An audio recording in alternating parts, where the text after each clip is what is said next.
Welcome to Yomac Life for Wednesday. December 19th, show number 1000. What are you huffing about now? I'm sorry, I didn't know I huffed. I'm kidding. I got the shivers. You did? Why you got the shivers? I'm just exhausted. That's right. We're both just a mess. I'm Shawn King. I'm Melissa King. This is show number 1199. We just missed 1200. This is the last show of 28. No, I mean it. That's too bad. This is the last show of 2018. Folks, want to say thanks very much. Cheers to everyone. Looks fun. Look how I drink, folks. Look. Okay, let's try. It looks very strange, doesn't it? That is weird. It looks like I'm pouring it directly in into your my throat. Let's see, I gotta get this camera right again. The right direction. No, this is in the right direction. This is the right direction. There she is. Okay. Melissa likes her avatar, so I haven't washed my face since yesterday morning, God. everybody. We'll have our friend Jim Down put the loop on the show, talk about stuff later on, but let's talk about if you follow me on Twitter or Facebook, we had a day yesterday. We'll talk in more detail later on, but we left the house yesterday morning, Tuesday morning at 8 a.m., and got home today at 3 p.m. We only went 100 kilometers. We went 70 miles, and it took us 31 hours, including 1, 2, 3, 4 trips across the city of Vancouver. And if you know Vancouver, you know that sucks. It does. Vancouver, it doesn't flow when you go across. The city of bottlenecks is what I call it. One of the issues we have in Vancouver is that we don't, in a lot of Canadian cities, I think Toronto is probably the only one this is not true of, there are no ways to easily get through or around Canadian cities. They weren't designed or built with cars in mind, unlike a lot of American cities. As much as I hated Atlanta, to get around Atlanta was fairly easy. To get to the other side of it was a lot of American cities have these ring roads, and it's easy to get around the city. But that isn't the case in Vancouver. Oh. If you want to get from the North Shore, the beautiful mountains you've seen in Vancouver, out to the airport in Richmond, it's all surface streets. Yep. It's all stoplights and four-way stops, and it's just hell. It's hell. And then if the ferries just come in, you've got all the cars from the ferry. Then you've got to pray that the bridge is going to have you 2 lanes going your way. And then you got to get through downtown, which is crazy. Then you got to get over more bridges. Granville Street's crazy. Yep. It's just not a fun way to get. It's a fight. Across it's a lot of effort. Yeah. So, and it's one of the reasons why we have. Monty says the perimeter I-285, our ring road, is now one of the worst road services to drive on. Well, because it's used so much, is it? It I wasn't guess. when I was living in the area, but so that makes it doubly hard. Plus, we're fighting against the ferries because we live on a functional island. We can only get out of the town that we live into Vancouver by taking a boat. If you miss the boat, you're effed. Because it's 2 hours wait for the next freaking boat. It's crazy. And we didn't expect the fact that the boats would be full on a Tuesday morning at 8 a.m. It was barely light outside, pouring rain. 8:40 a.m. Sorry, was 8:40. Because people who were going to work would have caught the 6:20 ferry. Yeah, the commuters catch that but one. But see, 6:20 and 8:40, and the next one is 10:50. So there's a 2-hour wait between those things. And then having to get up to the airport, and then getting to the airport and finding out that we didn't have the right ID. No, we were late to getting to the flight. Oh, he missed his flight. He missed his first flight. And so we're trying to make arrangements for the second flight. And the officiousness of some of these people, basically, these are the rules, and we're not going to break them. It's a 13-year-old kid. It's Christmas. He's trying to get to see his father. Don't be a dick. Right? Well, that's what I was saying to you about I cannot stand, and then working in the school system, it's got me riled up with this, but just working for the government for all of my career, everything is so cookie cutter. It's like, let's hear your story first, and then we'll decide. But it's just, nope. And the situation was so innocent and so... I'm his mother. I'll walk him to the gate. I'll sign whatever you want me to sign. Just let him get on the plane. But their point of view was that because Rory was traveling by himself, he needed his own personal ID. And I get that, but not many 13-year-olds have their own frickin' ID. Yes, we get a passport, but we left it at home because you don't think about needing your passport when you're traveling inside of Canada. Inside of Canada. I never thought. When his mother is right there, and she has her ID, and his father is right there on the other side of this trip, and he'll have his ID. So it's just so annoying. The only good news was, because this woman wouldn't let us put Rory on the flight without ID, and we ended up getting our other son, Damon, to bring his some of his ID over to us. Because she didn't do that, if she had done it, if she had let us go on that flight, we would have spent another $400 to $600 for a one-way ticket to a place that's 2 hours north of us. Less than 2 hours, yeah. An hour and a half, that's right. Yeah. And by the way, this hour and a half flight is a 16-hour drive. That's how remote and inaccessible these kind of places are. The place that takes an hour and a half to drive, so it's only a few hundred kilometers, takes 16 hours to drive, and you're still in the same province. You drive 16 hours out of Atlanta, you're in Canada. You're in a whole different country. 16 hours in British Columbia, you're still in British Columbia. Mm-hmm. And that's not even way north in British Columbia. Oh, God, no. You can go a lot further north. You can still keep going. So because she was, it took, when we finally got back to the airport, and Melissa went up to the gate agent, and the gate agent said, don't worry about it. We won't charge you. We won't make you buy a new ticket for this flight, because the flight's at a little small town called Terrace, and the flight's not going to be full. So they let us put Rory on. Well, we'd become inadvertently famous. Yes. Because when we rushed back, it's like, oh, okay, we're back. The supervisor said, are you the people that had to go all the way back to the Sunshine Coast? And I said, well, no, we got our son to jump on the ferry, race over, give us the ID, race back. Did you say this? And through the whole process after that, they never asked for Rory's ID, ever. Which is just bizarre and insane. You have this one person saying, these are the rules. You have to follow the rules. So now go away until you come back and follow the rules. Mm-hmm. We go and follow the rules. Next group of people going, I don't worry about the rules. Yeah, come on. So it's cookie cutter, but it's the night shift. It's late. The plane's, it's okay. You let the kid. And so they were calling everyone, saying to everyone, have your passports or your ID open to where we can see your ID, blah, blah, blah. Rory Berryman, blah, blah, blah. And he came up and I was waiting. I said, have you got your social insurance number card ready, bud? And he didn't need it. Yeah. So I was just, what? And all this stuff stresses out this poor 13-year-old who's getting on a plane alone. For the first time in his life. In the dark. In the dark. He didn't get to, but they gave him a window seat. They were very kind.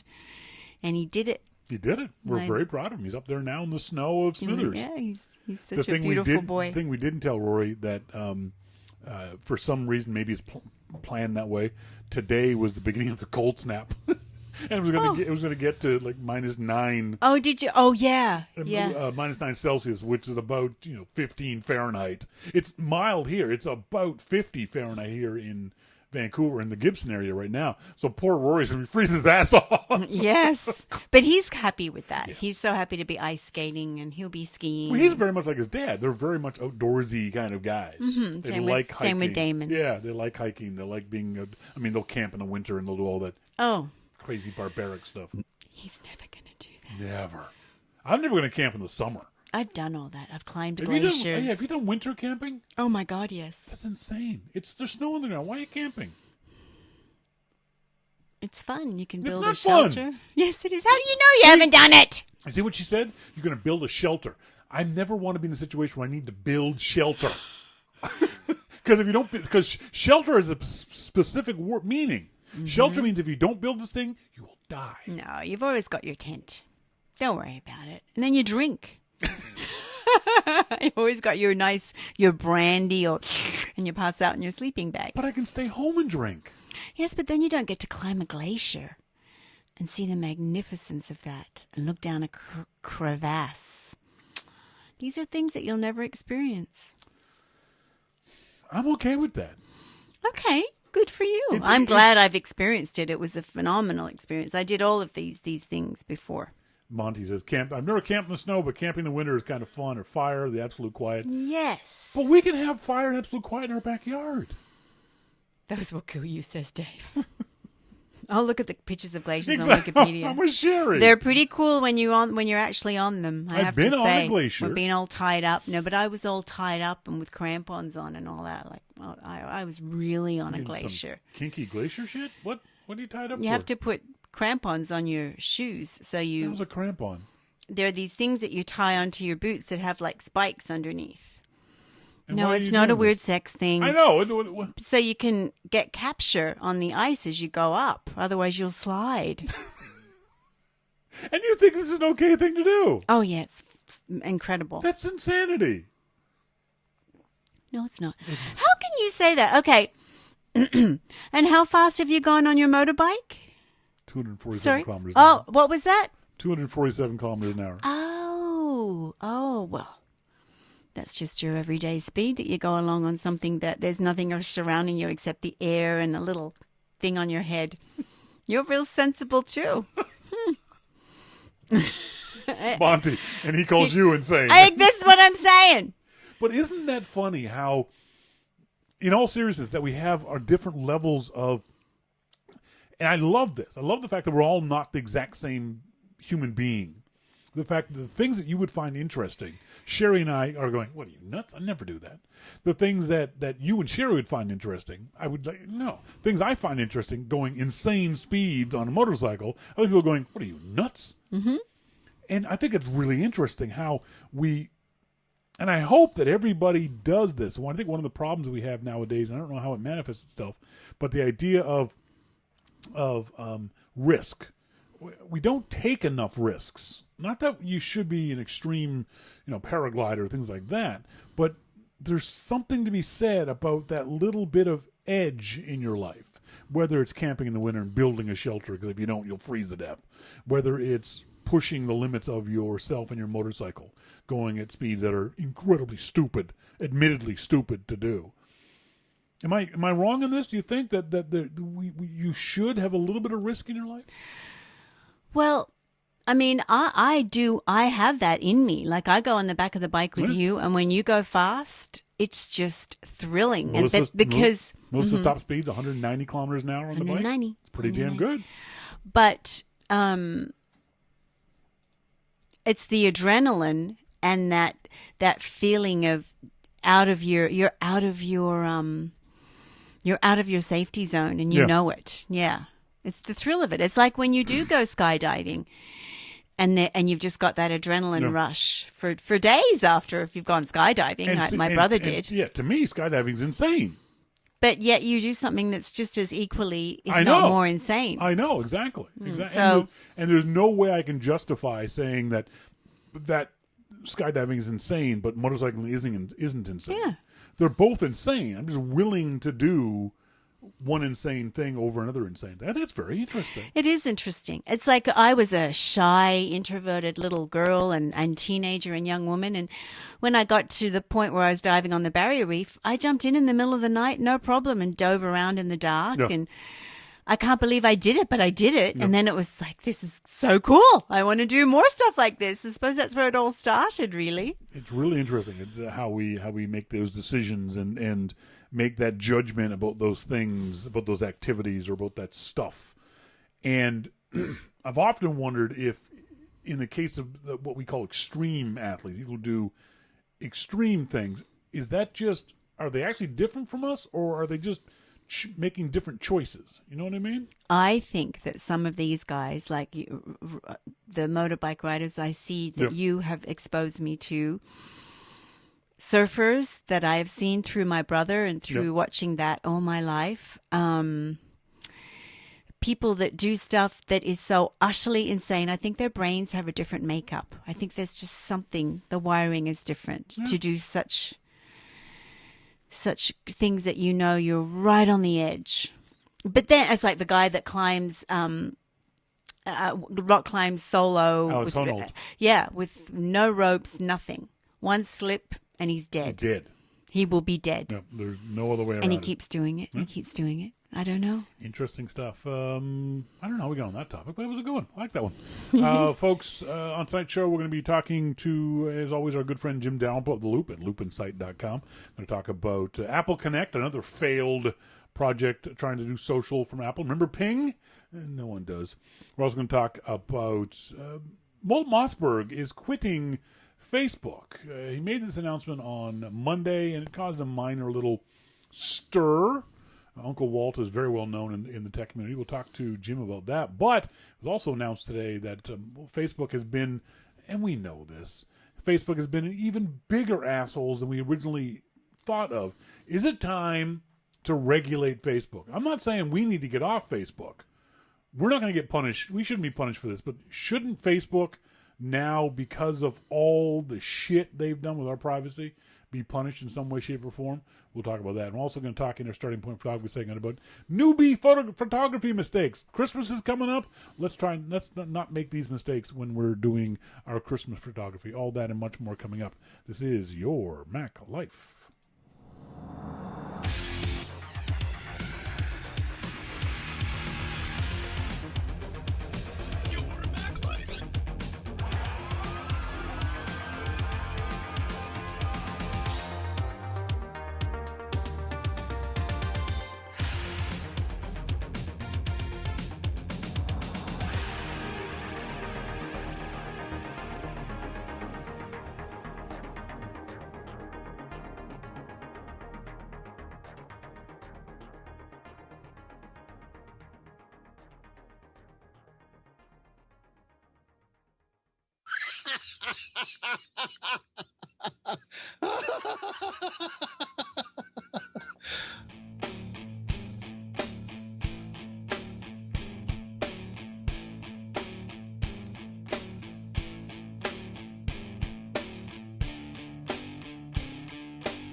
Welcome back, folks. Thank you guys very much for joining me here on the show.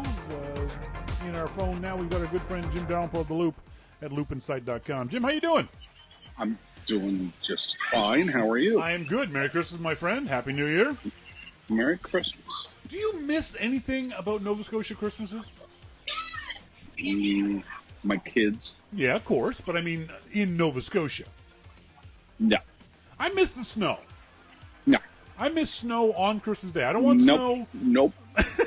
I don't want That's snow. Such bullshit. It's not. Because people say, oh, I bet a white Christmas is wonderful. No, you know what that white Christmas turns into? Slush.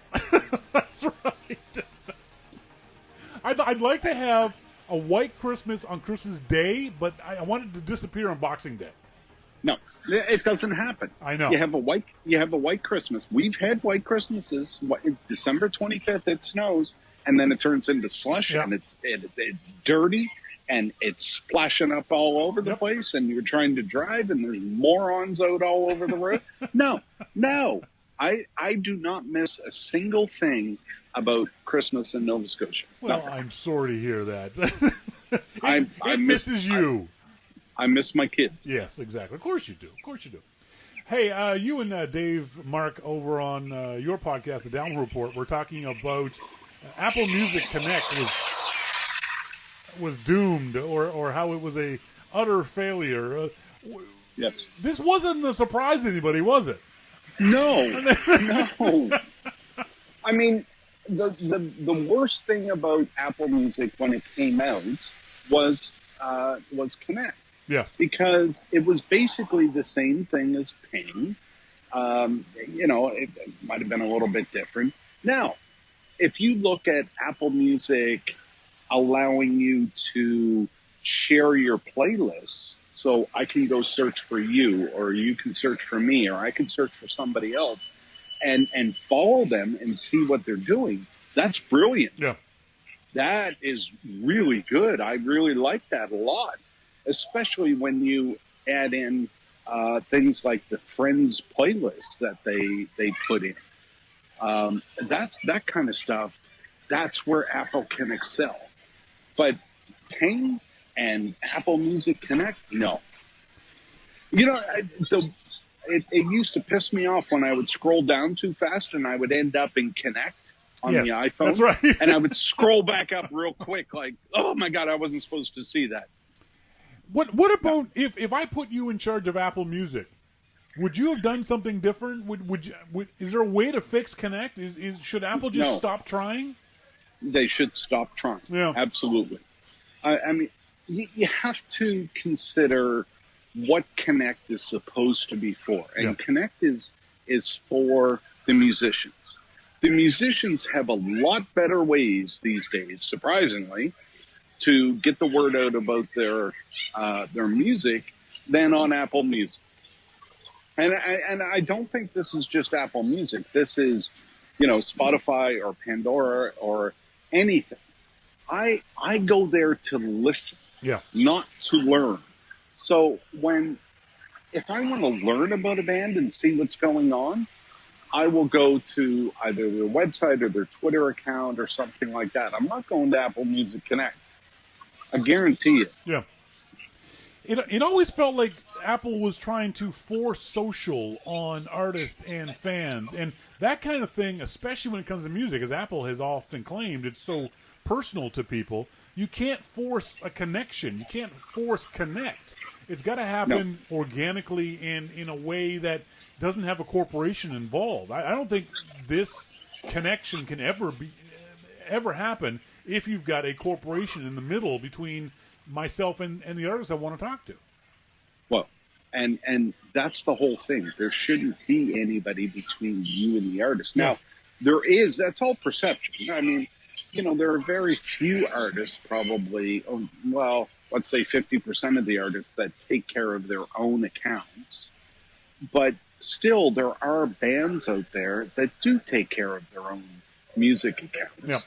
On Twitter or Instagram or something like that. But, those are places where we actually feel connected to the bands because we can talk to them. Yeah. I mean, one of my favorite new bands just put out an album that is coming out January the 18th that I found on Apple Music. Cool. Because I was listening to one of their songs and I thought, God, it's been 2 years since they put out an album. Are they coming out with one? I pressed on artist, and sure enough, January 18th, there's an album. I was freaking out. I loved it. Yeah. But, last year sometime, I pinged their Twitter account and said, hey, guys, love the music. When are you coming out with something new? Yeah. And they get right back to me. That is what part of being social is all about. Connecting with your fans and connecting with the artists. Do you think Apple will take another shot at social at some point in some way? Oh, God, I hope not. Apple does a lot of things really, really well. Yep. Social is not one of them. And they need to just leave that aspect of the business alone because they are just not good at it. And, there's been reports that bands tried Connect and then got no response and just forgot about it. Yeah. Well, I can see that.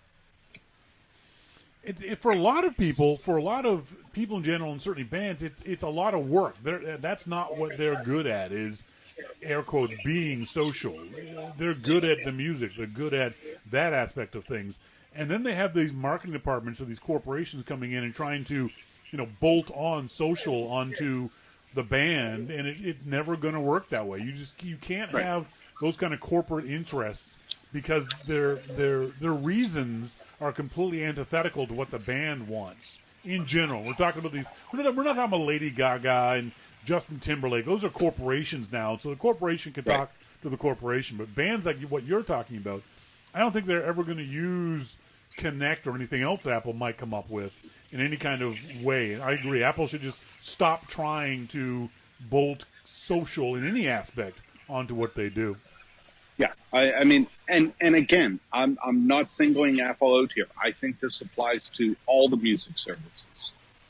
I don't think social works on a music service, and I mean that is a whole deeper conversation about why. Yeah, but it's a conversation I think that maybe Apple and the other music services need to have with either themselves or with some of the actual social media services that do work. And why are people going there instead of Apple Music Connect? I mean, that's a totally different conversation. Yeah. But for the time being, Apple just needs to leave it alone. You're not good at it. You're not going to get any footing in it. So dump it. And I'm so glad they did. Yeah. Because now they can focus whatever resources they had going towards Apple Music Connect, now put them into something else that's going to make a difference. But is this going to make any difference? I mean, can Apple ever do this? There's a lot of smart people at Apple. There's a lot of smart music people at Apple. They cannot do this. So they can't do this. So does Apple just turn the whole thing over to some other company, which they're not going to do? Do they turn it over to Jimmy Iovine? Do they turn it over to Dr. Dre? I mean, and take it away from the software guys and give it to the actual musicians? Well, no, I mean, Apple Music itself is only getting better. Yeah. It's a very good service. I mean, some of the playlists that I see coming out these days are just insanely good. I mean, I've added more playlists in the last probably 6 months than I have in years. I mean, this stuff is really, really good. So Apple Music, that just shows that Apple Music is getting better. And some of these playlists have like 100 songs, and I'm thinking, damn, these are all so good.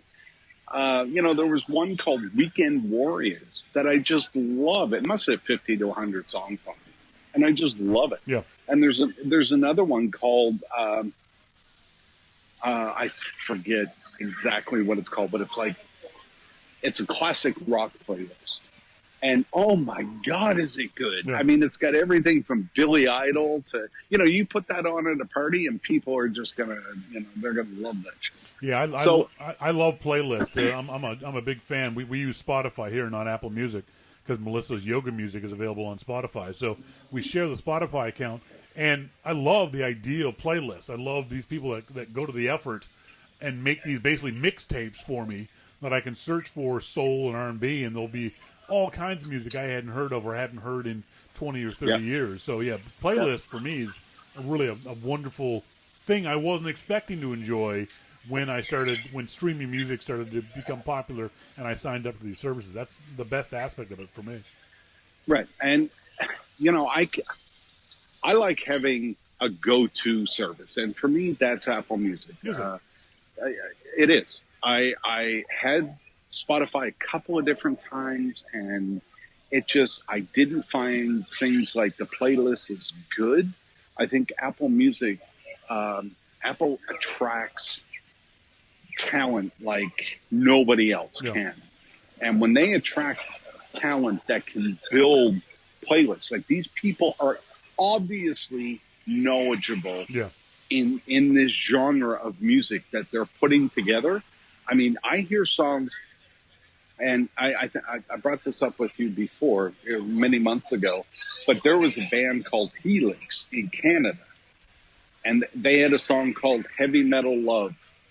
And it is probably the worst heavy metal, hair metal song of all time. But everybody in Canada loved it. It was like a monster hit in Canada.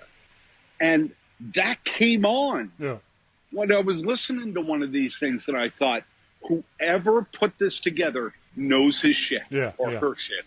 Because this would be considered a deep track. Yeah. This is a deep track. So, but it was just a classic heavy metal, hair metal type of song, you know? And so whoever they have doing that knows what they're doing. Yeah. And that's what I want. As a music lover, I want whoever that guy or girl is, I want them. I want them, and only them, to do my playlist. I think that's a lot of it is the key to this kind of stuff, is that algorithms don't work. Algorithms are not organic enough. I want smart people making playlists for me. I don't want to I never click on Spotify's, best of Canada or best of whatever, because all of that stuff is just algorithm driven. I want playlists that are recommended to me by people like you or other folks on Twitter or on Facebook. Hey, I just created this, or I just saw this one, because those always, always, always seem to be better than any algorithm-driven playlist I've ever used. Well, and to your point, I actually shared the Weekend Warriors playlist, which is more hard rock metal than the other. But I shared that one on Twitter and said, "This it is a good playlist. If you like this type of music, this is a good playlist." And people went in and said, agreed, said, yeah, I just added it. You know, this is a good playlist. So, but I make some of my own that people follow. I mean, I have a mellow rock playlist, which is probably my most followed playlist. Old Paul Simon. It's mostly 70s stuff, like The Weight and Harry Chapin and, Cats in the Cradle and all that kind of stuff. But this is more, acoustic rock, mostly. Some John Lennon, people love to follow that stuff. They get up on a Saturday morning and they're putting around the house and they put that on, and it's cool music, it's great to listen to. So they like that. And that's the kind of stuff I may go add, a doom metal playlist, but my son and I will share some of that stuff. But that's what you want. Yeah, absolutely. Let's talk about the announcement on Monday that I think is a fairly minor announcement that a lot of folks took quite seriously. Veteran columnist, now retired, Walt Mossberg, says, "Some personal news. I've decided to quit Facebook around the end of the year. I'm doing this because my own values and policies and the actions of Facebook have diverged." I think one of the funniest things that Walt said is that this was a personal decision just for me. Well, then why'd you put it on Twitter, dude? First of all, no, it wasn't, dude. Walt, you were making a statement intentionally. You could have quietly quit Facebook and never posted anything else, and a certain number of people would have noticed.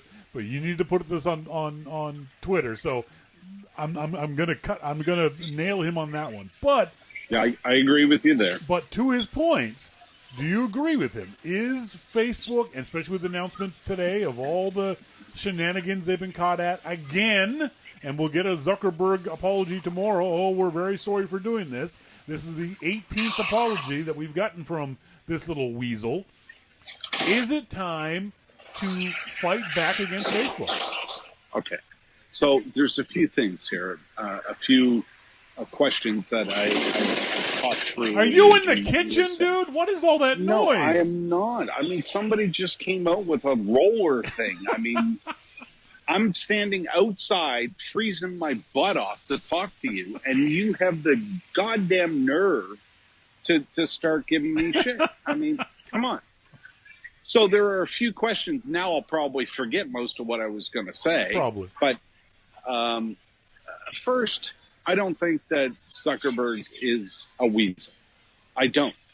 Zuckerberg did exactly what he needed to do to make Facebook successful. Exactly what he needed to do. We may not like it, but we bought into it. And we gave him everything that he wanted to make Facebook a multi-billion-dollar company. Okay. So, I mean, that's on us. That's not on him. He said, come here. But you don't think they've gone way too far? Oh, I do. Okay. But I don't think he's a weasel for doing it. I think he did exactly, business-wise, what he needed to do. The rest of it is on us for allowing him to do it. We're the weasels. No. I did not allow Facebook to find out all Yes, you did. I did not allow them to find out all the information of any direct messages I've sent people, as they're being accused of in the New York Times. I didn't allow them to trade that information with the Royal Bank of Canada. I didn't allow them that stuff. Well, okay. So the second point is Facebook isn't going anywhere because the majority of the people that use Facebook, from what I can tell, are probably older, and that's how they stay connected. Yep. And they feel good about staying connected. And I mean, we've never heard what Facebook user median age is, but I'm willing to bet it's up there. Yes, I agree. And I think those people, they'll change their name or they'll do something and think that they're fooling Facebook. And good for them. Good that they think that they're fooling them. They're not. I mean, you can change your name all you want. You can put in that you're Genghis Khan, and they still know who you are, yes, and they still know what you buy, but you think you're fooling them, and that's fine. But Facebook isn't going to go anywhere. So, I mean, a lot of the stuff, am I upset about the privacy stuff? Yeah. Yeah. Absolutely. I am. I think what Facebook has done and what they've been caught doing over the past couple of years is horrific. I mean, and if you look back at my Facebook account, I have posted once per year for probably the past 3 years. Yeah. And I think the last one that I posted was even called Proof of Life. And that's it. That's all that I've posted. I haven't liked anything. I haven't posted on, I shouldn't say that. I may have posted on a couple of people's profiles. One of my friends got nominated for a Grammy, and I think I posted congrats to him. But, I mean, I'm talking on one hand. I could, over the past 3 years, I could say how many times I've actually interacted with Facebook. Yeah. I could probably count on 4 fingers. Yeah. There's a guy walking down the sidewalk juggling some lit balls. Yes, I just checked. Your last Facebook post was February 16th, and in fact, it was Proof of Life. That was it. That was it. That was it. And a picture. And a picture. That's right. Yeah. Proof of Life. So I'm coming up again to a yearly Facebook post. Yeah. I don't know what I'm going to post this time. Proof of Life number 2. Proof of death. That's right. That guy is still juggling the balls walking down the sidewalk. Good for him. Pretty amazing. He's like 80 years old, and he's got 3 balls: a red, a blue, and a green ball. And he's juggling. I think he's doing it just to mess with me. Now, all that being said, Facebook has a remarkable amount of control over our lives. They have a remarkable amount of information about us, information that we've, in some cases, given, information they've gleaned. Should Facebook, and this is the Canadian socialist in me, at this point, should Facebook be regulated as a utility? Oh, what do you mean? It can be it would be considered to be as important as the utility companies, as the water company, as the electrical company, and therefore have a heavier hand of government involvement in what it does. No, you know what needs a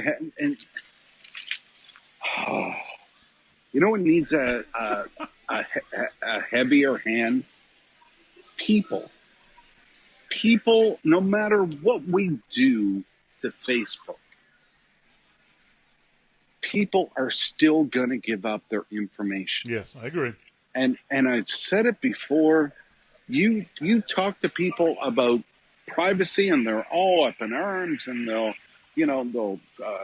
cry and they'll scream, but then, hey, here's a $5 coupon at Walmart if you just give us all your information. Sure, no problem. They'll type it right in. Absolutely. So that's what I'm saying about Zuckerberg and Facebook. It's not necessarily Facebook's fault. It is, but it's our fault. We give them whatever they want. And not only that, we'll give coupon companies whatever they want, and we'll give Walmart whatever they want. Yep. I mean, do you remember it was probably a year or so ago where, maybe even 2 years ago, where banks wanted to have all of your information. They were going to do something. Maybe it was Walmart and some banks or something, but they wanted basically everything in your life. Yep. Your social, your everything. They wanted everything. And people were willing to give that up to have this electronic type of interaction with them. Yeah. And I'm thinking, my God, no. But people were willing to do it. So I really believe that part of the blame of all of this lies with us as users. I agree. Sherry, in the pre-show, Sherry was talking about exactly this, and Sherry in the IRC, and what she said is just basically assume that everything you post on Facebook is public. And I don't think enough people have gotten that through their heads, that everything that you post, whether it's a private message to somebody or a post on someone's wall, assume this is all something that everyone in the world can see. And do you want everyone in the world to see it? If you don't post it. Well, and I think it goes far beyond that.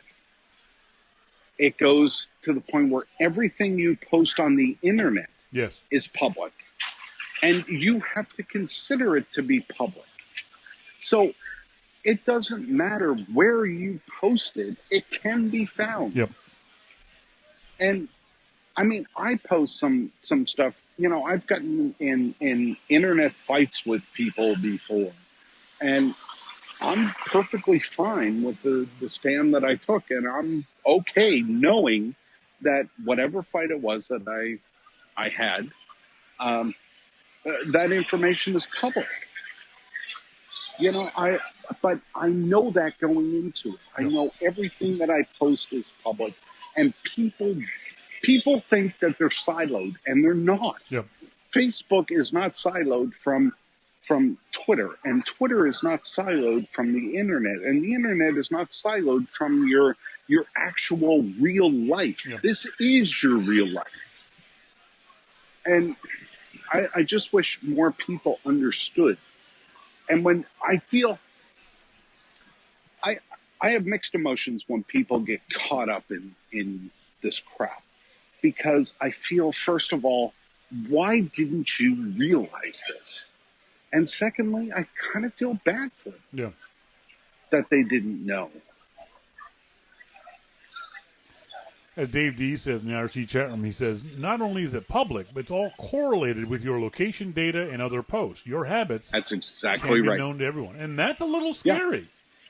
Because the bad actors have more power, have more control, have more knowledge than your mom does, and they can use that power and knowledge against your mom in order to manipulate her or track her or access her information that she doesn't even know she's giving in some instances because she's not as technically competent as a lot of other people. It's fine for us nerds to say, well, I don't post anything on Facebook that isn't something I want public.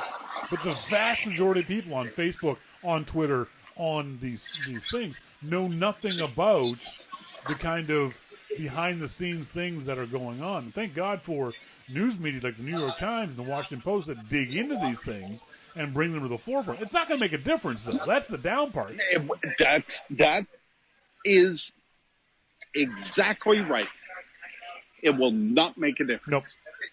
And it's sad. And the people that commented on your show are exactly right.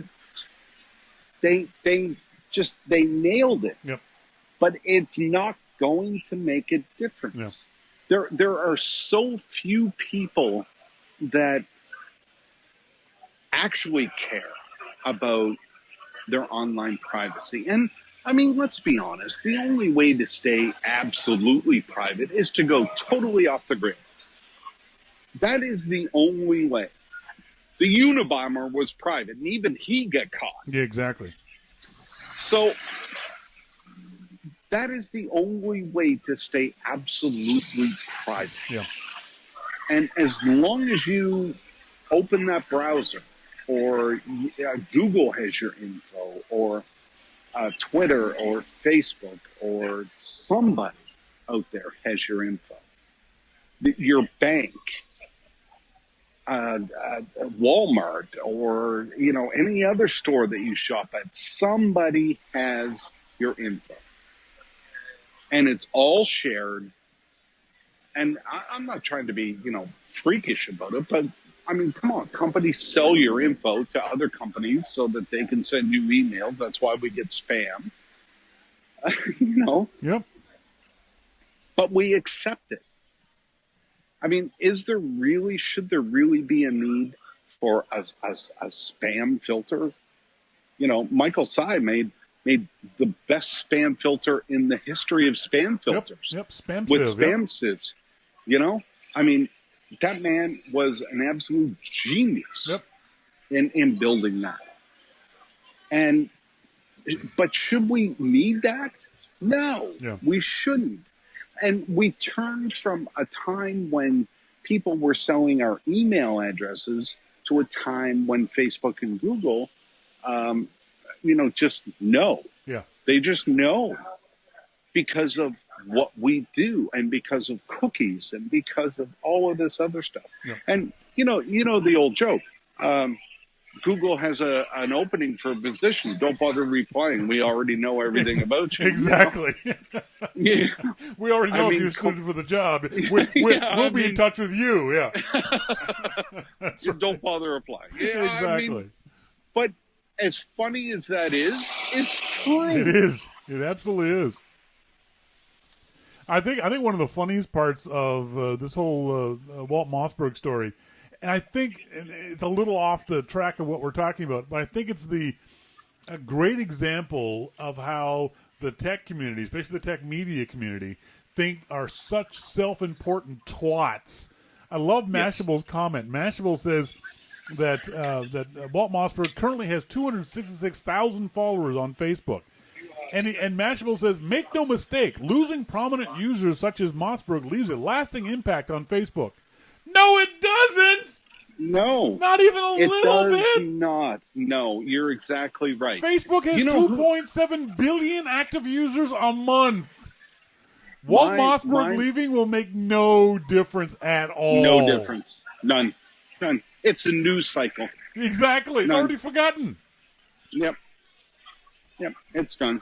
Just crack me up that the self-importance of the tech media thinking that Walt Mossberg, and don't make any mistake, I love Uncle Walt. I've met him. I've interviewed him. Of course. He's a nice guy. He invented the whole field of personalized tech journalism review type stuff. Absolutely. I haven't always agreed with him. I think sometimes he's too far up Nilay Patel's ass, but I've always enjoyed talking to him and reading his stuff. But I'm sorry, he is not going to make the slightest bit of dent in Facebook in any way, shape, or form. Even if you know what? Even if he still was a full-time working journalist, he wouldn't have made a dent.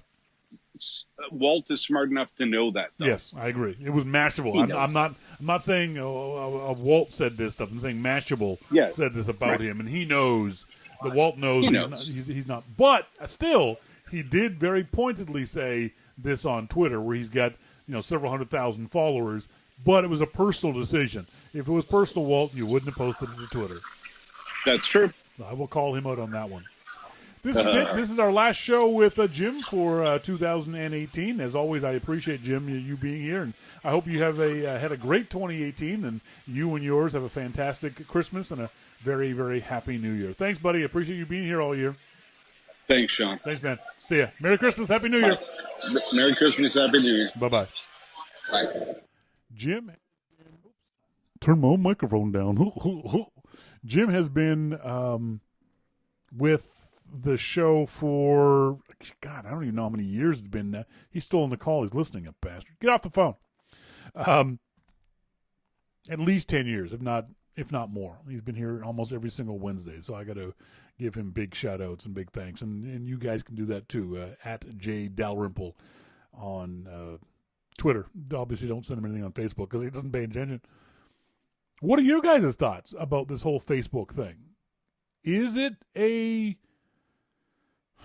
hanging offense, what they've been caught for in this last go-round, this last set of stories from the New York Times and others, that they've been allowing others? One of the things that Facebook has done is said, here's our privacy policy. We will not do these things.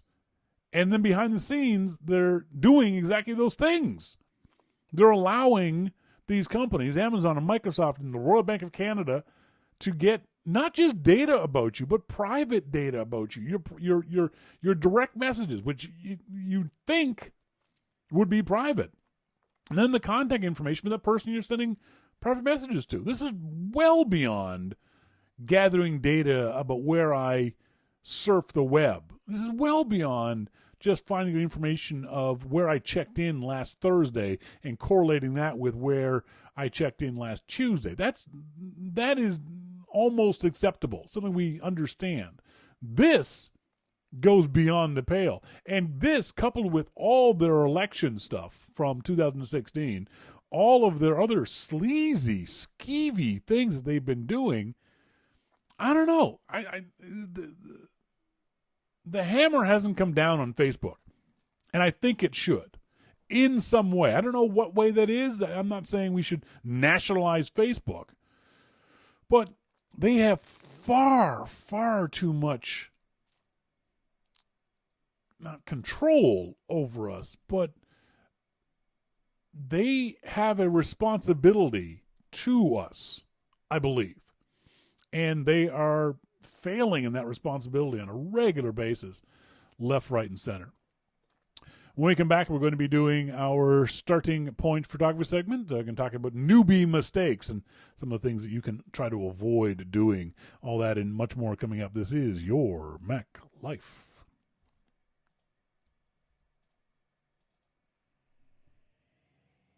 Hello, my name is Melissa King. I'm Your Mac Life's official spokes Australian. As Shawn begins his 25th year of broadcasting on the internet, he has asked me to say a few words to you all. Send money. What? Why not? More? Okay. When you listen to Your Mac Life, you'll notice there are no ads, no commercial breaks, no 5-minute ad reads for products you've already bought or have no interest in buying. That's because Your Mac Life is entirely listener-supported, and not even listener-supported via a paywall or a subscription service. It's simple. If you like Your Mac Life, you can pay for it. If you don't want to pay for it, you don't have to. You can still listen. But we'd really like it if you did. On the Your Mac Life homepage at yourmaclifeshow.com, on the top left, there is a subscribe to YML box. You can send any amount you'd like each month automatically from your credit card or PayPal account. It's set for $2, $5, $10 or $15, but you can set it for any amount by clicking the donate button. The best part is you'll barely notice it. It's $2, but it makes a huge difference to us here at Your Mac Life. It means we can pay for website hosting, internet access, new computers and software to run the show on, and so much more. So, if you like Your Mac Life, please subscribe. $2 will make a tiny dent in your wallet, but when enough people subscribe, it makes a huge difference to Your Mac Life. I'm Melissa King. Thank you. Mike's coming up.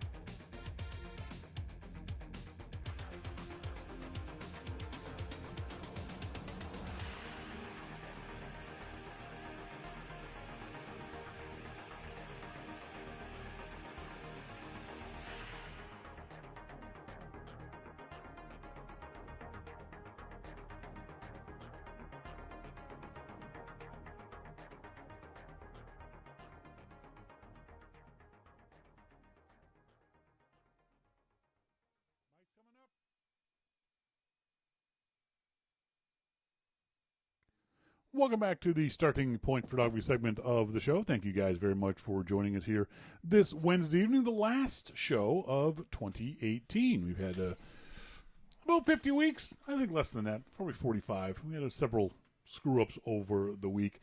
Speaking of screw-ups, one of the things I like to talk about with beginning photographers is screwing up.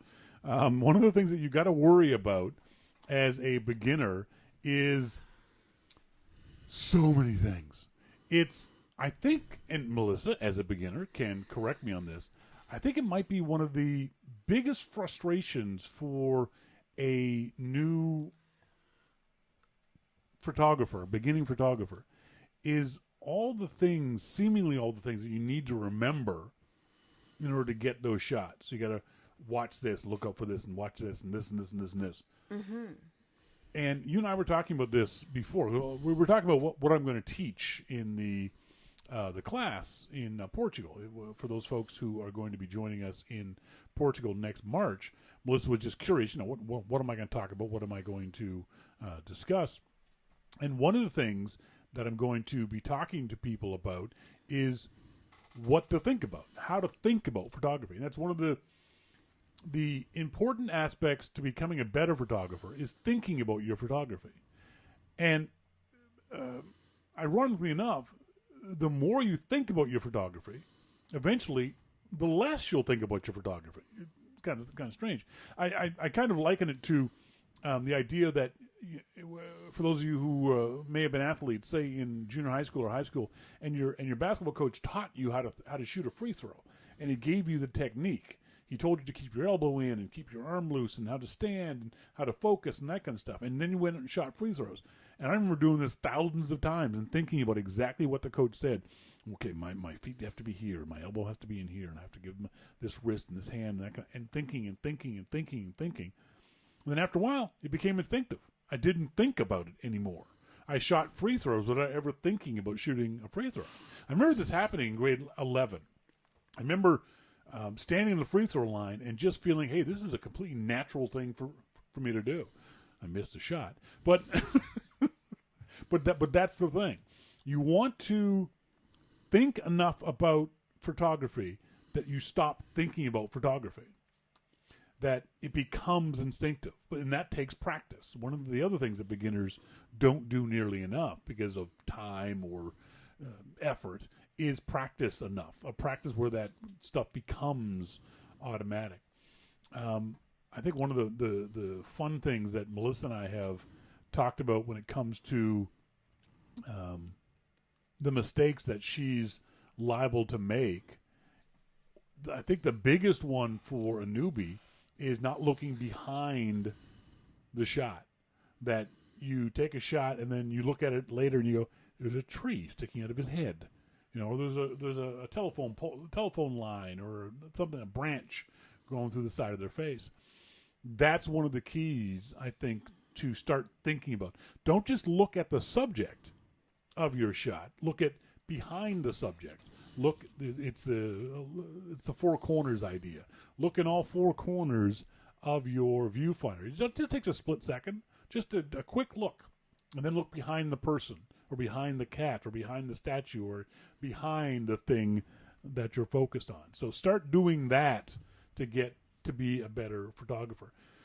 The other aspect that you and I talked about, and I love the fact that you have grasped this, is the idea of telling a story. That's what you were saying to me that you were trying to do, right? When you take pictures now, you're trying to tell a story, or thinking about telling the story. Yes. And you don't have to have the story pre-told, although it does help sometimes. Melissa and I went out to Cliff Gilker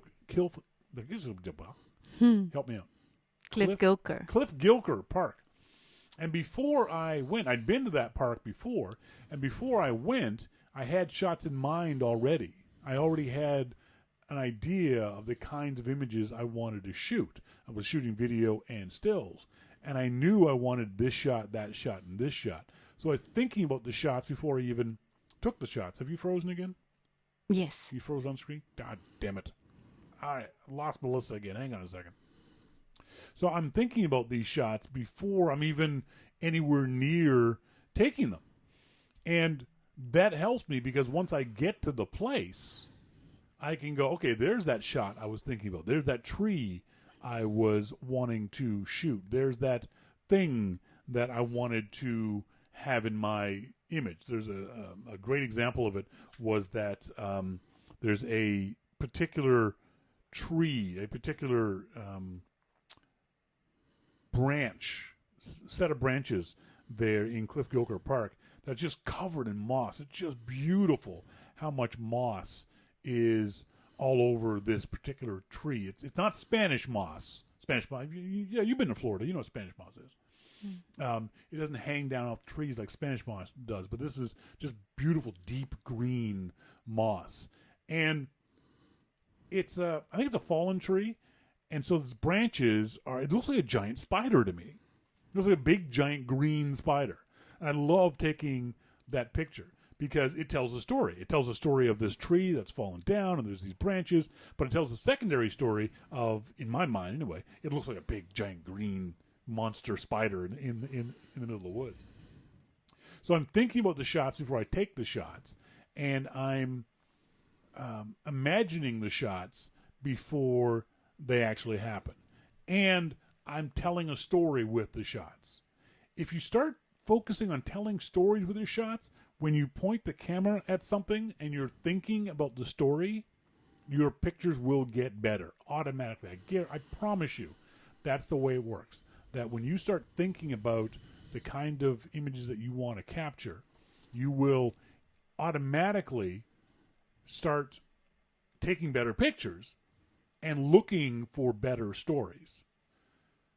When we go to Lisbon, it's one of the things that we're really going to encourage people. I'm going to be talking to them. We're going to be at the Belém Monastery. Sorry, at the Belém Tower or the Jerónimos Monastery or the São Jorge Castle. And I'll be asking you, what's the story that you're looking at right now? Before you pick your camera up, put it to your eye, what's the story you want to tell? And I guarantee you, a lot of times people will go, I don't know. And I'll say, well, why take the picture? You know, I don't. The idea of starting point photography in Lisbon isn't to take tourist pictures. We're going to try to stay away from taking the same pictures everyone else is taking. We're going to start thinking about photography and thinking about taking better pictures of these things that aren't just straight up tourist shots that your friends and family don't give a rat's ass about. One thing that I know you had a problem with, and it's especially problematic with DSLR cameras, you're better at it with your iPhone, which I find really, it makes perfect sense, is focus. Melissa's gotten very used to the idea of taking your iPhone and tapping on the thing that you want to have in focus. Do you agree with that? Oh, that's what I do naturally now. Now I'm on to looking in the background. Oh, you're going past on. that? No. Oh, yeah. Yeah. So I don't think about doing the focus, tapping the square anymore. You do that I on just Mac? do it. Good. And then I go, oh, what's going on? It's like this morning when I took a photograph of you in IHOP, I said, too bad the background is so awful. That TV. Mm-hmm. So what we're talking about here is that Melissa is very comfortable now with the idea of, okay, that's the thing I want in focus. I'll tap on it. Mm-hmm. On the iPhone, it's simple. On a DSLR, it's a little more difficult sometimes. Quite often, your focus point is set to the dead center of the image. And that's not bad, not a good thing, not a bad thing. It's a neutral thing.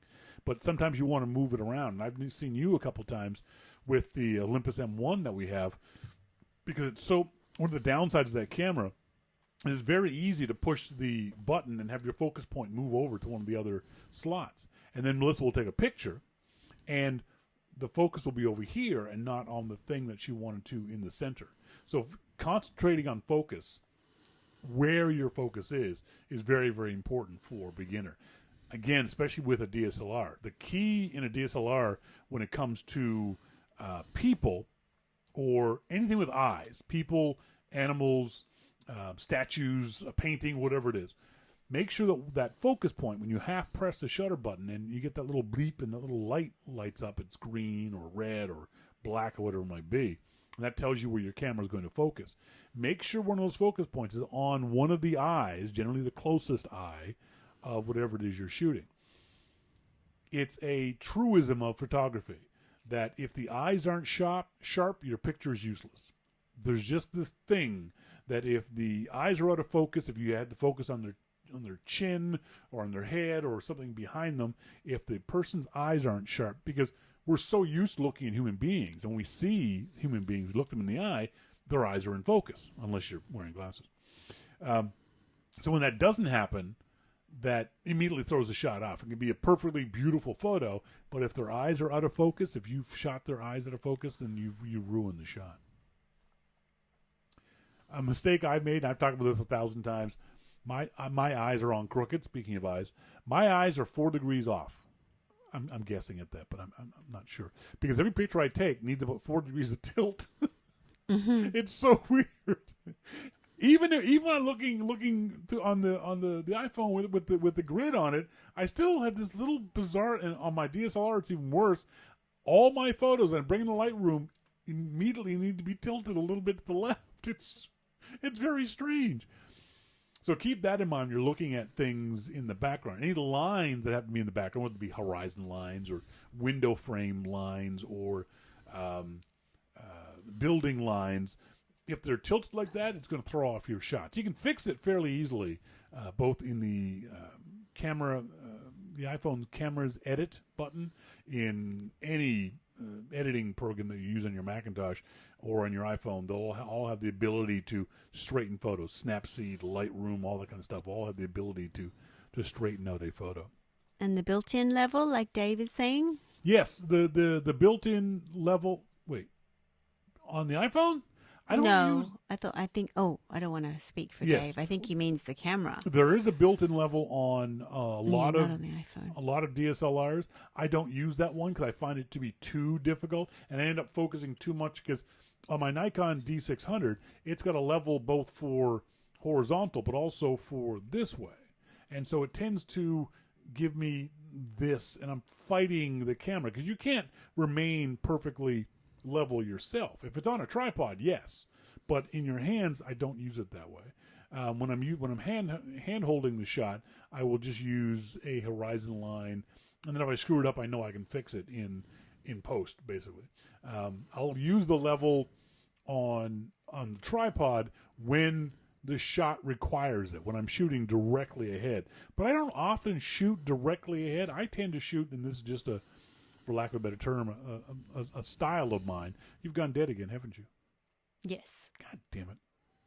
This is just a personal style of mine. I tend to shoot upwards or downwards on a shot, and the level isn't that important when it comes to that stuff. See, I love that idea that Monty has. I've thought about this for Lisbon. Of course, you would do it, but I've thought about it where Brad took a shot, and then Monty changed things for him and said, take it again. Yes. And it looked so much better. And that's what I hope people get from Lisbon is you took this, let's go take it again 3 days or whatever, or an hour from now or whatever, and look at what do you think? And so they're seeing these immediate results of, oh, that looks so much better. I think that's going to be one of the fun things about Lisbon is the idea is that we're all going to arrive there on Saturday, and on Sunday, we're going to do the hop-on bus thing. And just sort of get the lay of the land of the city. Oh, that's there kind of thing. You can hop on whenever you want. But the idea of the shots that you take on that Sunday, because you will, because you're traveling around, and then look at those, and then we'll come back to a lot of those places during the week. And hopefully the goal is you've learned A, B, C, D, E over the period of time, and the shots that you took on the Sunday will hopefully be much, much better on Thursday. Well, I think you should pick 4 or half a dozen, maybe that's too many, and go, this is where, take a shot from here, and then we're going to do the exact same shot a week from now, 4 days from now. So it could be the square, it could be this doorway that you love with that beautiful tile work. Yeah. Take one now, and then let's see you take one 5 days from now and see if it changes. Yeah, exactly. And that's a great idea because it'll show me if you're learning anything. Yes. And B, it'll show you that hopefully you are learning things. So. And then you as a beginner go, wow, that looks beautiful. I think I'd take that home and put it in a frame up on my wall to represent my trip. I still remember that, I don't know if it was the first time, but that time when you took a shot. We were in Australia a year ago. We were in Australia. Yes, we were. You took a shot of the boys playing in the surf or the water. And I remember looking over at you and thinking, oh, I'm so proud of her. She's actually gotten down low. Yeah, she wasn't just standing in the surf and taking a picture. You had gotten down almost on your knees, shooting the boys bodyboarding in this little surf that was there.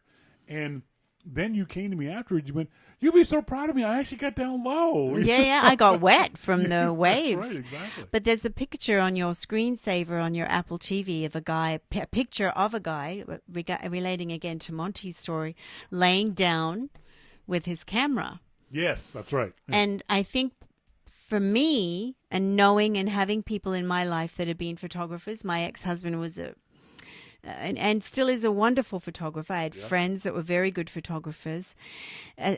More so her, is that you have to be a bit bold. You have to think, it doesn't matter what this looks like. I'm going to get way down, or I'm going to lay on my back, or I'm going to do it. It doesn't matter what people think about it. That's a good point. You have to be a bit bold and a bit courageous. And a bit unself-conscious. Yes. That I'm going to take this shot. I don't care how silly I look. And the guy looked he was lying down on a bench. It's a park bench. I don't know what he was shooting, but he's lying down. And he's obviously a tourist because he's dressed in little, shorts. Yeah, but I looked at it and thought, he looks cool. Exactly. I like it. Way to go. He's lying down. He's shooting up at something, and he's getting the angle he wanted. Yes. I thought that was great. Yeah. One of the other things that I see beginners... you don't have to care what the muggles think about you. Exactly. It's like, I'm going to do this. I'm going to twist around this pole, and because I'm going to be bold and take the photo that I want. That's It right. doesn't matter what people think. And it's easier to do that in groups too.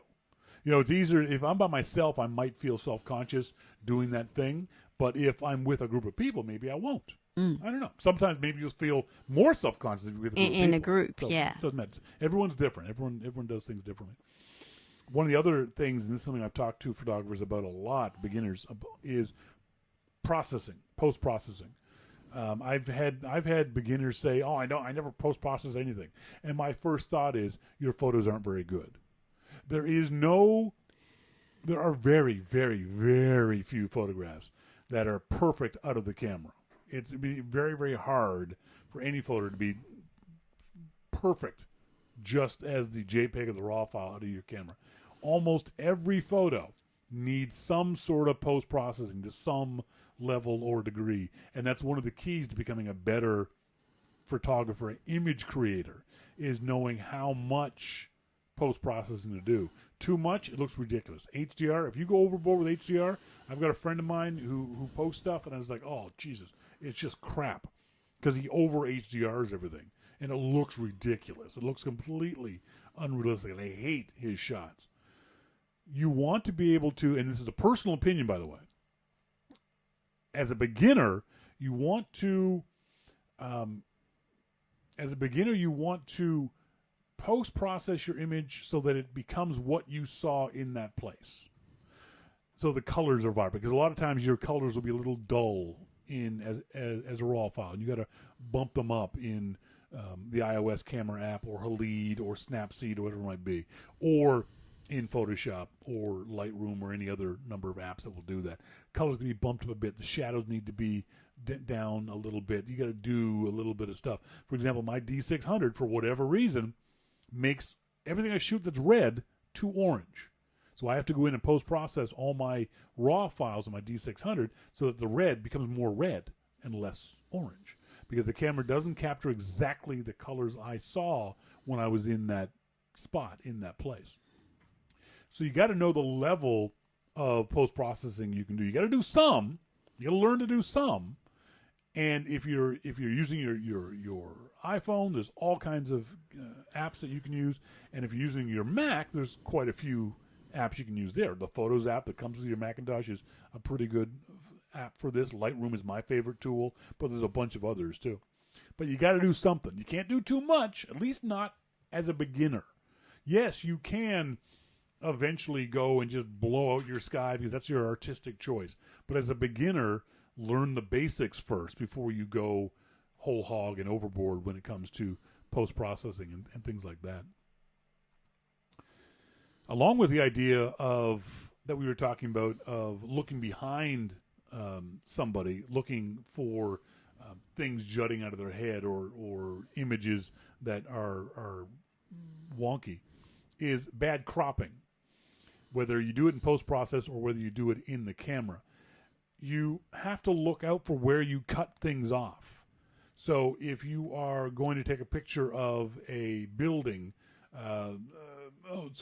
perfect example is taking a picture of Big Ben, the clock tower in London. I've seen so many pictures from a distance that have taken and they've cut off the top spire of Big Ben. It looks kind of odd. Or the top of the Eiffel Tower, or the top of whatever, or the bottom of things. You have to remember you need to keep, if you're going to show, basically if you can show 3/4 of the thing, show all of it. If you're going to crop something, crop it in a way that is really, really tight. I've got a shot that I really like of the Eiffel Tower in Paris, but it's just of the arch of the Eiffel Tower. You know it's the Eiffel Tower just from that arch. I didn't need to show you the entire Eiffel Tower. I showed you enough for your memory to be triggered and know that's the Eiffel Tower. But if I had shot the entire Eiffel Tower, I wouldn't have cut it off at the top observation deck. I wouldn't have cut off at the bottom.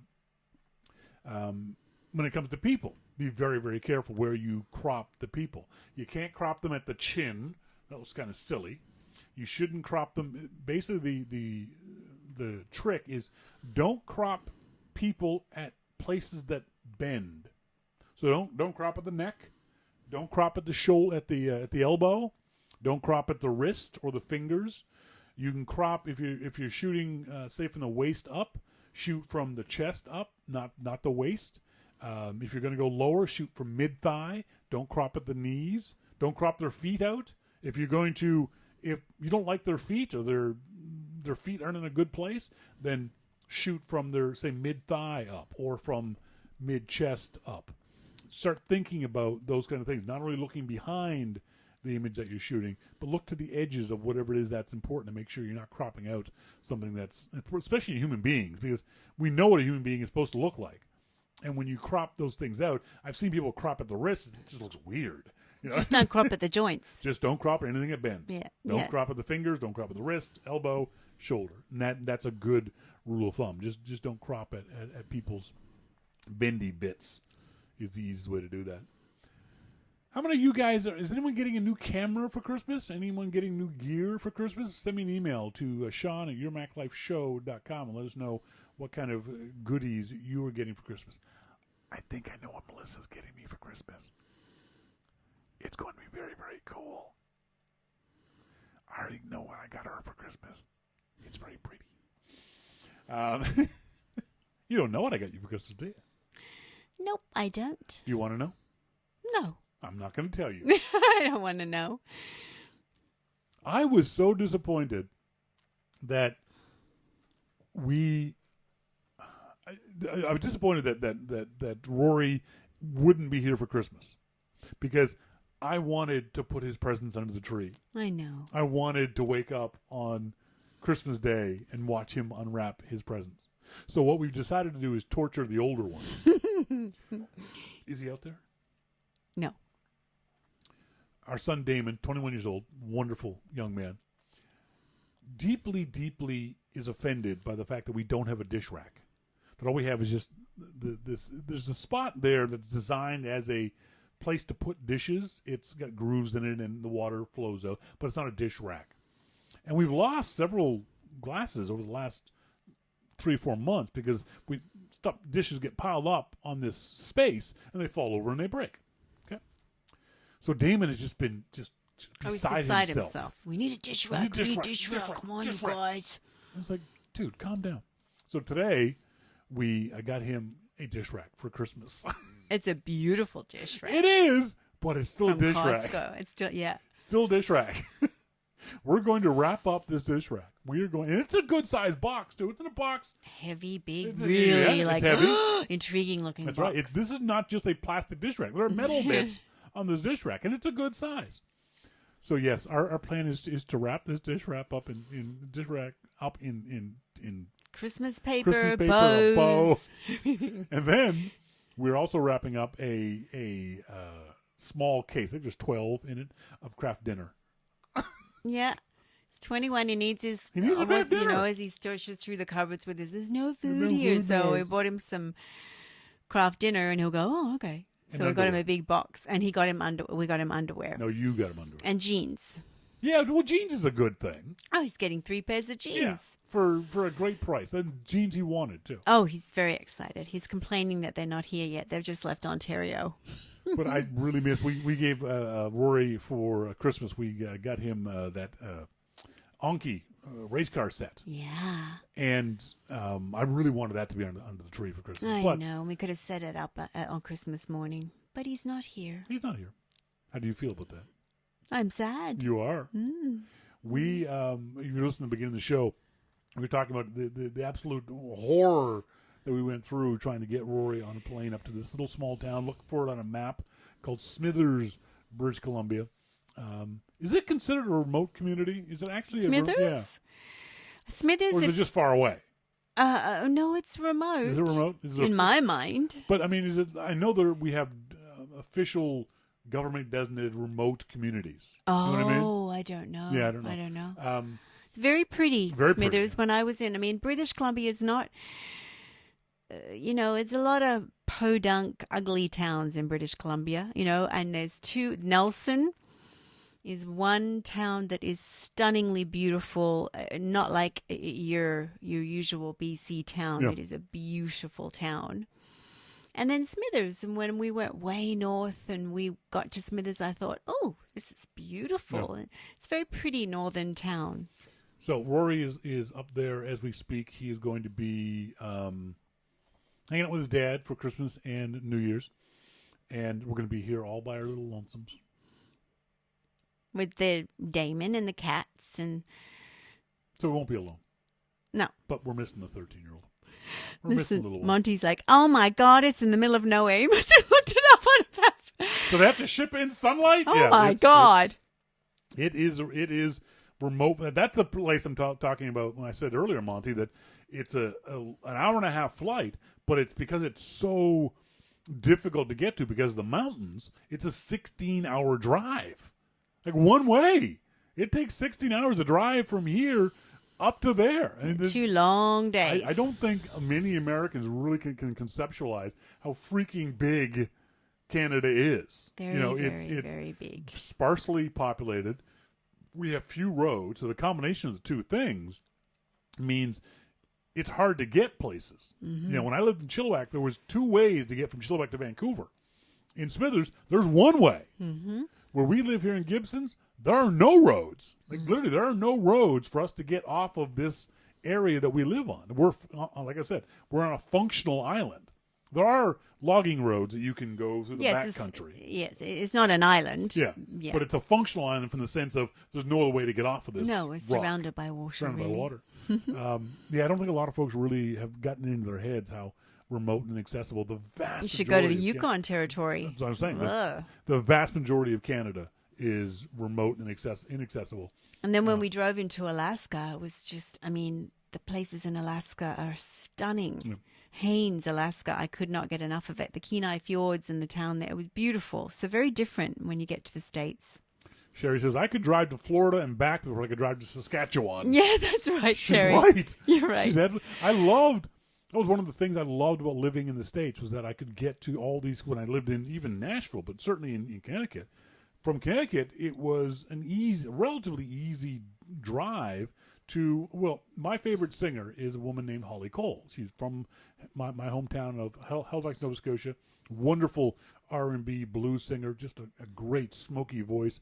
Love Holly. So we live in Danbury, Connecticut, and I'm looking at her tour schedule, and she's in Philadelphia. I'm like, oh, Philadelphia. Google search, Philadelphia, 3 hours away. I can get to Philadelphia in 3 hours. That's nothing. It was, and then being able to go to Boston in 3 hours, being able to go to New York City in an hour, and Washington D.C. in 5 or 6 hours. It was fantastic. I loved it. Nothing like that here in Canada. A, we don't have those kinds of cities that densely close to each other, and B, because of our low population, we don't have the roads. We got one road, Trans-Canada Highway, goes across Canada. When I lived in Canmore, Alberta, there was a flooding in the National Park of Banff that cut off Trans-Canada. And literally, the country was cut off. You could not get across Canada because this one road was cut off. There was literally no other way. You had to go on this road if you wanted to get to Ontario, you wanted to get to Vancouver. That was it. There was no other way. That's not possible in the U.S. There is no one single road in the U.S. that literally cuts you off from the rest of the United States. You know, so it's kind of bizarre that we live in this wonderful, beautiful country, but it's very, very. Well, that's part of its charm to me. In a lot of ways, it is. Yeah. It is. But America does do their highways very well. They do. We'll give them props for that. I got some emails from you guys I wanted to get through before we're here on the year end. I want to say hi to the folks at waitingforreview.com. I'm going to be a guest on their show in the new year. It's a nerd podcast. Like a real nerd. You're teasing me of being a nerd? These guys are nerds. Waitingforreview.com. Here's how they describe their podcast. They say, I'm waiting for the website to come up so I can read it properly. Come on. A weekly podcast that follows the journeys of two iOS developers. I don't know shit about what they do, but they want to talk to me. So I want to say hi to Dave Wood and Dave Knott. New Zealand. This is going to be interesting. One of these guys is in New Zealand. One of these guys is in the UK, and I'm in Canada. So we're going to have like a commonwealth of podcasters. That's very cool. Kind of cool. Our friend Maurice Chevalier says, I'm catching up with YMLs after our trip to China. Heard your desire to take your wife on a real honeymoon. That is very nice. When Shelley and I were married 40 years ago, we did not have a honeymoon. I was a student, and we were married on a Saturday. Unfortunately, I had a final on the Monday morning. I promised Shelley a honeymoon in the near future. Well, near future took a little longer than expected. We took our honeymoon 30 years later to Italy. Good luck on your trip to Portugal this spring and your honeymoon. I wish we were going, but we spent all our money in China last week. Looking forward to the Interesting. show. Thank you very much, Maurice. Hope you and Thank Shelley you, have Maurice. a wonderful Christmas. Don Beck. Don, I'm going to answer your question in the new year because it's a little bit involved. So let me move on from that one. And where's the other? Was that it? I flagged a bunch of stuff, and now the flag for the and a blue flag. And okay, never mind. Never mind. I had less than I thought.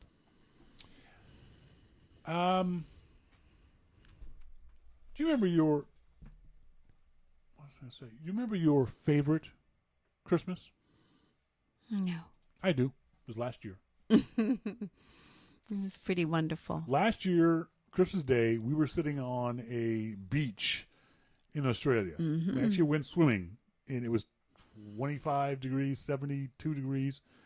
We had family around us. We opened up presents. We played with dogs. It was wonderful. That without a doubt was my favorite Christmas. It was amazing. Yeah. When I was a kid, we did not always have great Christmases. We were pretty poor, and I had parents who liked to fight and get drunk, not in the reverse order. So we didn't always have fantastic Christmases. So I want to say thanks to you for a year ago letting me come with you to Australia. You're welcome. And hanging out with your family and having Christmas. They're pretty special. They are. They're very, and not in the Olympic way. No, like they're special. Well, one or two of them are.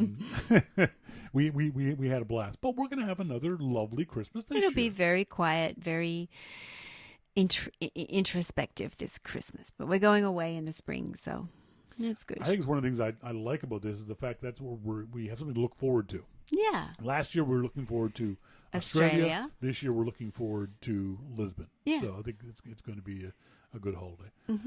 So this is the last show of 2018. As always, we don't do a show in the week between Christmas and New Year's. And you were asking me about this. Why don't I? It's because, first of all, a lot of people aren't around very much. And traditionally, Macworld Expo was the week after New Year's. It was the 4th or 5th or 6th. It was very close to that. A lot of, not a lot, but Apple shuts down on that week between Christmas and New Year's. So you couldn't interview anybody at Apple. A lot of developers, because Macworld Expo was coming up, you couldn't get them on a show to interview them because they couldn't tell you anything. They're not going to tell you what they're going to announce in a week or two. No, get fired. Exactly, in San Francisco. So I just decided, why bother? Just take a break. So if you're wondering why we take this break, that's the reason why. Because it's a good time to relax and enjoy. So everybody out there, hopefully you guys are all going to plan on having a fun, happy, safe Christmas. Hopefully you get all kinds of lovely food and wonderful presents and have a safe, happy New Year. And we shall see you on the first Wednesday after New Year's. I think it's the 2nd, isn't it? I think Let's see. Christmas Day is next Tuesday. It's the 2nd, but that's straight after. Yeah, it's the 2nd. So New Year's is the 2nd. So yes. To everyone who listens to YML, whether you're listening in live, thanks to all those folks who are listening in live. And Lesh, come back some more often. Lesh, we don't see her nearly enough. Thanks to all you guys for joining us here this evening, either live or on the archive. And thanks to everyone who listens into the show, either live or in the archive, throughout the entire year. Happy Christmas. Merry New Year. Don't know why I said that backwards. As always, I've been Shawn King. I'm Melissa King. Merry Christmas, everyone. And you've been listening to Your Mac Life. See ya! Bye.